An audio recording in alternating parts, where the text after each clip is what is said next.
Nigerians must take their destiny in their hands and ensure that they enforce their will. Hello everyone, and welcome back, my people. Thank you so much for being here. I hope you guys are doing well. So my people, today Kenneth Okonkwo is here again to scatter another table. Hey, today he did not leave any stone unturned. Yes, my people, like he gave woto to this Tinubu administration. He talks about the CBN. He talks about the increase in the electricity tariff. He talks about electoral reforms that Nigerians need to wake up and tell this government like this is what we want. Because if we fold our arms, what happened in 2023 is going to repeat itself in 2027. Like he really said a lot of things, like generally the state of Nigeria. My people, let me allow you guys to watch this particular video and I will be right back. If you look at where Nigeria is today, right now, will you say that the country is on that trajectory to the great Nigeria that we all know is possible?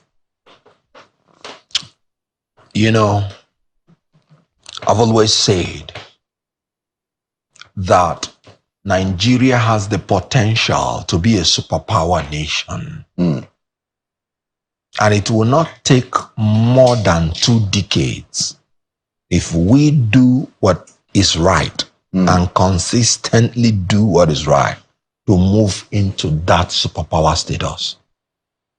Superpower status stands on a tripod: political stability, economic viability, and a strong military force. I've researched on this for a long time. Nigeria has the potential, but unfortunately, we have not kinetized this potentiality. And unfortunately, the more, this regime has been the worst epistle to that movement. And don't take my words for it. Right. Take the words of the Manufacturers Association of Nigeria. You know what they said? Right. They said 40% of the manufacturing plants are going to go down. There is no government in history that has flip-flopped on policies like this government. From day one, fuel subsidy is gone. And then, in addition to it, we have a CBN who I do not understand whether they understand what they are doing. And I'm going to give you elementary facts. Okay. Because when you talk about the flip-flop, the worst case where it affects the manufacturing is in the forex management. The success of forex management is in its ability to ensure stability and sustainability, not whether it is high or low. The greatest threat to the economy is uncertainty. So the duty of the central bank is to ensure macroeconomic stability. But this government has foisted on the economy macroeconomic volatility. Now again, this government incompetently now started dividing Nigerians into communities, saying people on band A will now have to pay higher. Not that they are paying higher. No, they will not have to be punished for having more light. Because ordinarily, when you consume 80% and the other person is consuming 20%, ordinarily you pay higher, even if you're paying something. Right. So the question is not that they are paying higher. The question is that they are going to be punished for having more light, not by their own decision, by your own incompetent infrastructure decision. Do you know that this is against the law? It's illegal and unconstitutional. Section 42 is very clear. A citizen of Nigeria, of a particular community, cannot be subjected to any limitation or disability in the application of any law or administrative or executive decision to which a citizen of another community is not subjected to. So dividing Nigerians into this is community of, is it people that have light or the rich people or what? Does it mean this government does not know that everybody living in a rich neighborhood is not rich? Is it that they are not aware of it? Because some people are living in the boys' quarter of some rich people's house, and their own meter is different. Yeah, but they must now pay. You must not punish them because they are now living within that community, which is illegal and unconstitutional. Yeah. Well, so this is terrible. I don't understand. I mean, clearly, do you think Nigerians are aware as a people of their capacity to change the direction of this country if they think it is not in the right direction? Having been an active participant to 2023, I would want to say that Nigerian people are beginning to be aware that power belongs to the people. But you see, they were deceived. They were beguiled. And not just even by the dissidents or the, corrupt class, right, but by what I will call that evolutionary trend.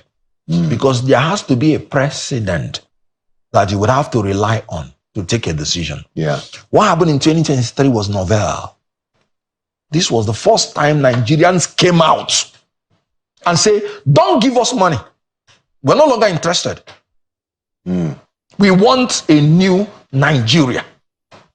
They identified the criteria for their new Nigeria. They saw a man that fit into it and said, this is the man we are going to follow. It has never happened before. And have you noticed that even after the election, they are not changing their mind? Before now, after the election, bandwagon effect, people will go and start looking for money or start looking for this and that. So-called winner takes all. Good. But now they are maintaining their stand. This is where they were beguiled. Calm down. Because some people had the feeling they may get justice from the system. They may get justice from the courts. Like what happened in Senegal. It was not just the people. The institutions helped. Yeah. The Constitutional Court came in and gave a judgment. So the people cannot do it alone. The only way the people can do it alone is that revolution, which may go out of hand, which may be bloody. It often goes out of hand. Good. And which this government and the corrupt class is pushing the people involuntarily towards that direction. Because certainly if you make peaceful change, good. So now we had a failure of the system. The courts did not do what they ought to do, in my own opinion. Because you can't go to the Court of Appeal, for instance, to ask for orders to inspect an evidence that is inevitable for your success in court. And the Court of Appeal gave the 3 orders, and the agency disobeyed all of them. Yet the Court of Appeal gave them audience to come and ask for an order to vary that order without obeying it. You know what the court, the judicial precedent is? Anytime anybody is in contempt of a court order, he does not have the right of audience before the court. That's the normal. That is the precedent the Supreme Court has established. You have to first and foremost obey the court order before it can be varied. You can't go to equity with dirty hands. You can't be asking for an order when there is a subsisting order you have not obeyed. I could go on and on. I don't know how they came out to make a ruling and then a judgment that a creature of the law has discretion to do what the law says you must do. Discretion is the exact antidote to rule of law. Are you speaking of INEC? The court said INEC has discretion to transmit or not to transmit. And I'm surprised they ruled it as a judgment. But is that not what the act says? Just asking, you're a lawyer, I'm not. Anywhere you see the word discretion in the act, then know that I am not Telling you the truth. How can the way the courts did now, anytime you see the word may, is optional, it's discretionary. Right. Anytime you see the word shall, is mandatory. INEC even made a rule to say they shall. Yeah, of course. And I have spoken about that myself, that INEC puts itself. Good. How? Yeah. Now, and then the court is saying, no, you have discretion. Now, the danger in discretion is that it's uncertain and it is crooked. Not by my word. Sir Edward Coke, he said, rule of law is a golden net wand, and discretion is uncertain and crooked. So anytime you put discretion to an agency, you will make the law uncertain and make them crooked. Look at what happened in off-cycle election. We graduated from not transmitting to now pre-filling results, because the politicians now are capitalizing on the judgment of the court that is discretionary. So if you now say, no, there is look at IRF, this and that, the INEC will say, where is your manual result? It's discretionary. Yeah. Anyway, no. So point what that I was trying to say is that the people we are beguiled. They thought that there is a level institutions cannot go below. So they were failed. And by that time, it was late. Because whatever you would do can only be very effective before the swearing in of the person. Meaning, one of the recommendations I am going to make here is that all legal procedures must end before an incumbent is sworn into office. Otherwise, you are laying the foundation for foisting a fait accompli on people if there is an institutional failure like it happened. That was why I said Nigerians have made up their mind for a new Nigeria. But certain things they did not anticipate, certain trusts they put their mind in, made them not to take that kind of radical decision which they ought to have taken if they knew beforehand. That is why if the National Assembly does not bring about genuine amendments to take care of these things, Nigerians must take their destiny in their hands and ensure that they enforce their will. It is within them to do that. Yeah, and I think that not only do I agree with your point that it's important to settle all electoral cases before people get into office. I agree with that. But I also wanted to add that I think Nigerians have the capacity to make the National Assembly do what they want. Absolutely. And it's one of the areas that I'm trying to explore and see what else we need to do in terms of mobilizing the people, preparing them, letting them know that they have that option. Because really, when the Nigerian people are fully, even not fully, fairly mobilized, the political elites will get the message that they don't have a choice. Time is up. Now, so my next, Now, let me comment. Right. Because of the experience I've had now in the system, if you watch me, you see that I am laboring hard to attack lack of internal democracy in political parties. That's another important point. That is the beginning. That the National Assembly, they are not doing what they are doing is because the political parties are comatose. If your constituency is not putting fire on you, you wouldn't move. The constituency of every politician is his political party. If Nigerians, and I'm saying it clearly, any party that does not have internal democracy amongst them, Nigerians should not vote for that party. You can't give what you don't have. True. No party can entrench democracy on the national if they don't have it internal. Yeah. That was why we've not had democracy flourishing in Nigeria. From the PDP to the APCC, the caricature that is going on. If you want to, a national chairman that that has all this baggage, you knew it. It's not as if he became a national chairman and had the baggage. There is no party that has genuine internal democracy that can trump up such a man as chairman. It's not possible. Because the forces of internal democracy will bring him down. Because when you allow fair contest, it is your opponent that will bring out the reasons why this man cannot be trusted with power. And then a fair atmosphere of contest will resolve it. Will resolve it. So when you reconcile that internal democracy within political parties, they will be trumping up the best. Remember, we don't have independent candidates. No. So whatever the political parties now bring out, it becomes a fait accompli. But if Peter Obi had not gone to another party now, we would have been left with these old men that no longer think for themselves, but others think for them. But let me ask you this question, just by the way, and I'm sorry for interjecting, but I'd like to get your take. It's something that is out there. I wanted us to, yeah, it's something that is out there. It said that. I just hope it's not my answer that is bringing that one. It's fine. We can always come around. Yeah. So there's the view that if Peter Obi and LP were not front runners in the 2023 election, the outcome would have been different, because when you had the votes of Peter Obi and Atiku together, they defeat the incumbent president. What do you say about that? I wanted briefly, and then... Yes, what you would have said is, if Atiku and PDP had done the right thing, we wouldn't have been talking about APC. It would have been history.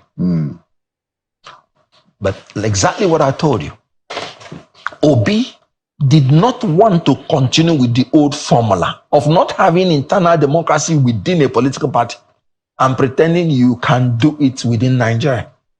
PDP, in your own constitution, said you are committed to power shift and power rotation.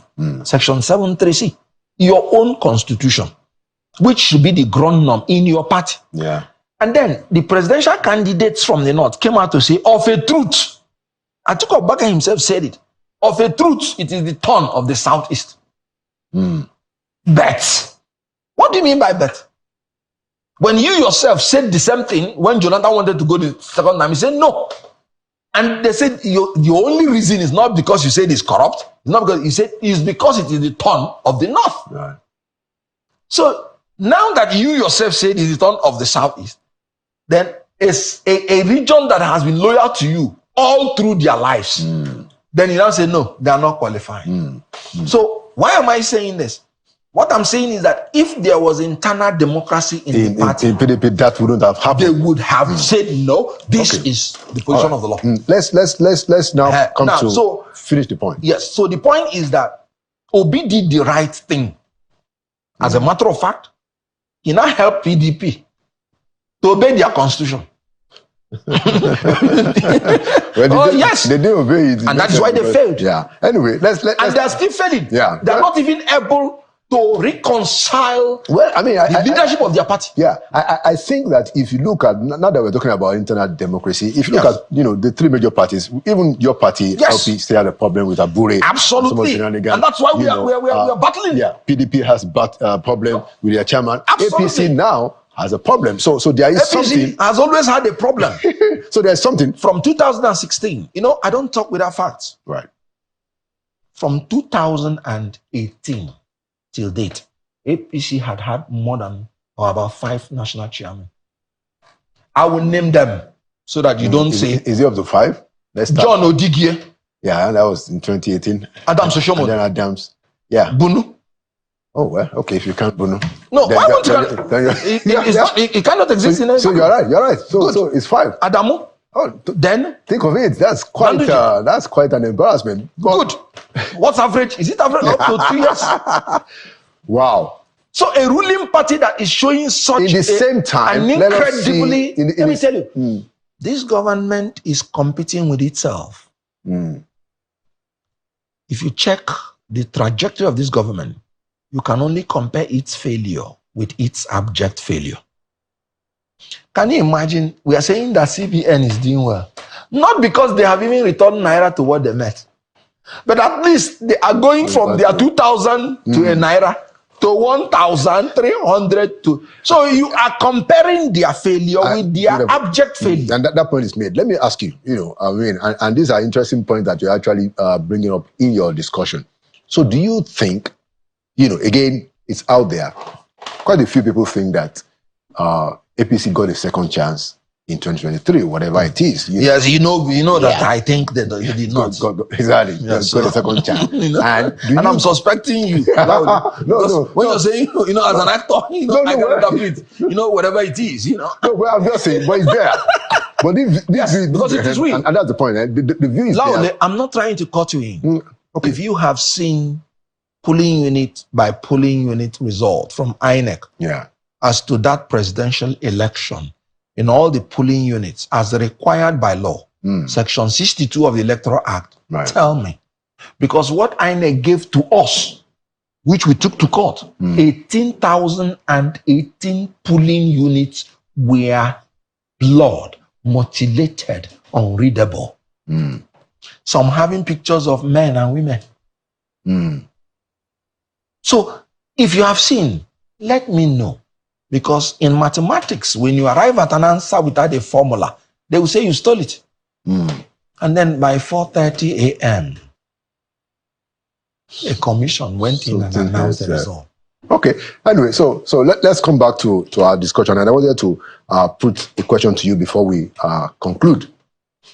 Now, I think that Nigeria's, the abject poverty that is going on in our country, worsened by the removal of subsidy and some of the policies. And by the way, I think subsidy has to be removed. And I'm sure, even Mr. Peter removed. That ought to be removed. Good. I'm saying that in terms of including me. Yeah, we all think so. But my point is that so it has worsened the problem of poverty. Yes. I am afraid that this problem of poverty and the hardship in the land is coming close to a situation where people will just look at how you are dressed, and then they say you are part of them.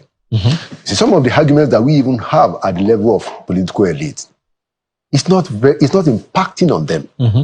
I mean, they won't see, two elites and say, okay, well, that one is APC, that one is LP, that one is PDP. It is getting to the point where people might begin to say, is one of them because he drives a car or he looks good.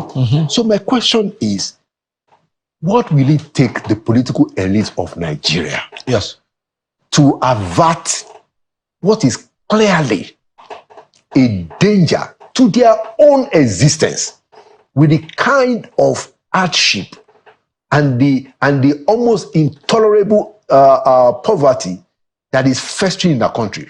What's your take, Ken? Just take them, the three things we have been shouting on. Character, competence, capacity. Compassion, you drive it further. Then creativity, commitment, consistency. Then if you drive it further, dedication, determination, and discipline. These things are there. They are easy. Why? All this inordinate acquisition of wealth that makes no meaning for you, but will save the life of another. Why are you acquiring those things? Money is what money can buy. As long as you have money, which you can use to buy nothing, it is useless for life. You know one thing, like I said, lack of knowledge. Say my people perish for lack of knowledge.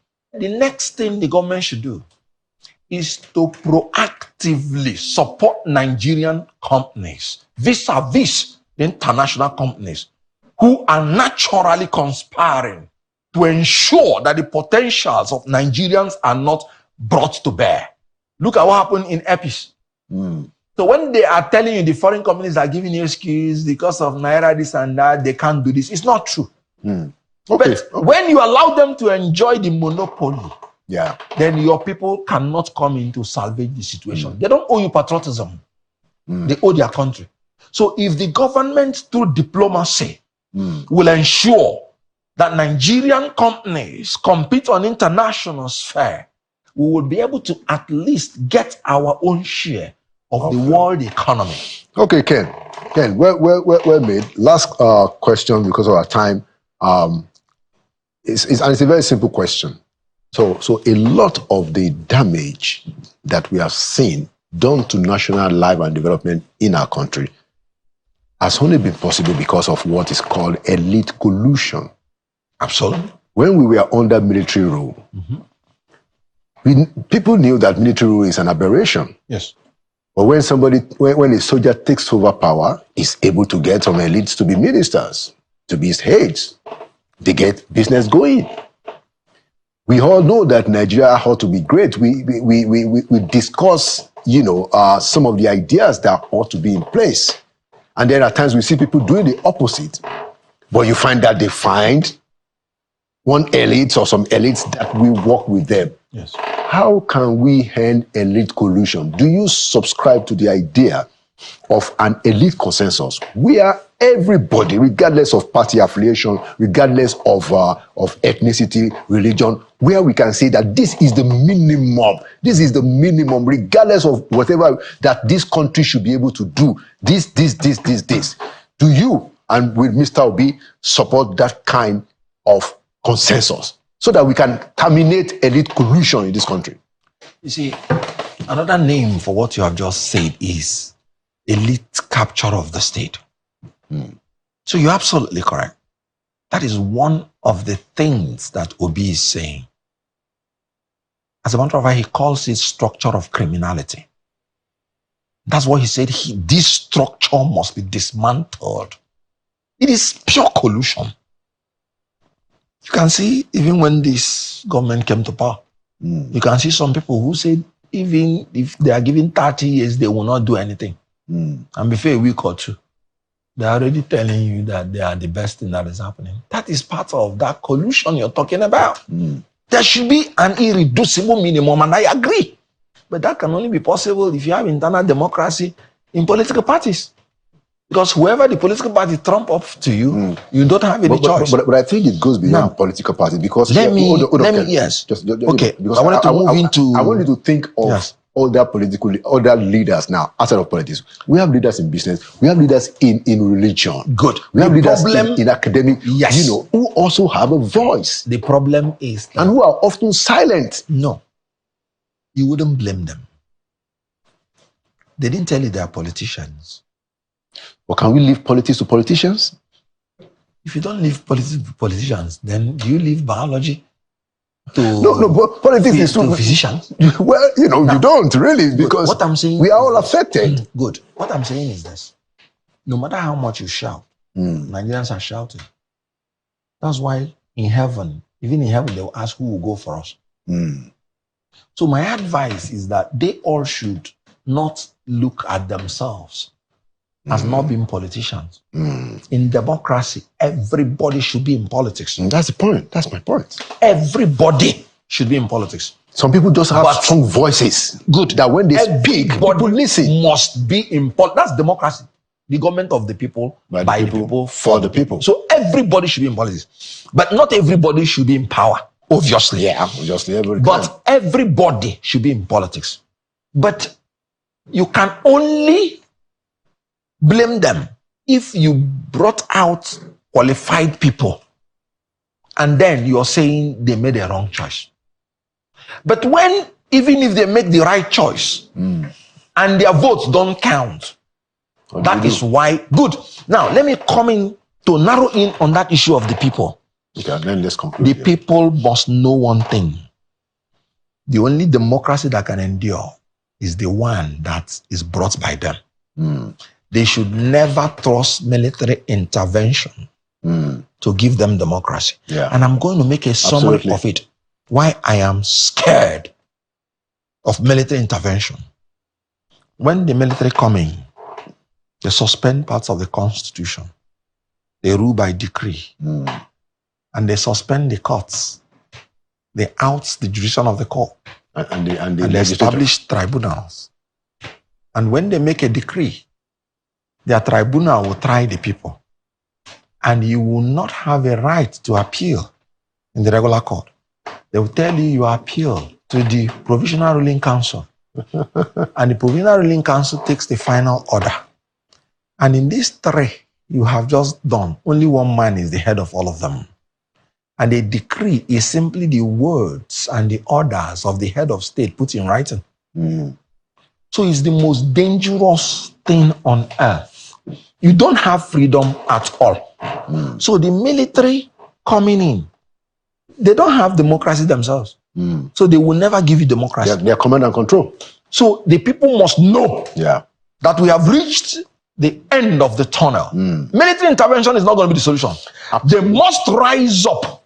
Absolutely. And fulfill their dream of a new Nigeria by taking over this country, occupying it democratically. They can do it. So my people, that is it. I hope you heard everything Kenneth Okonkwo said in this interview.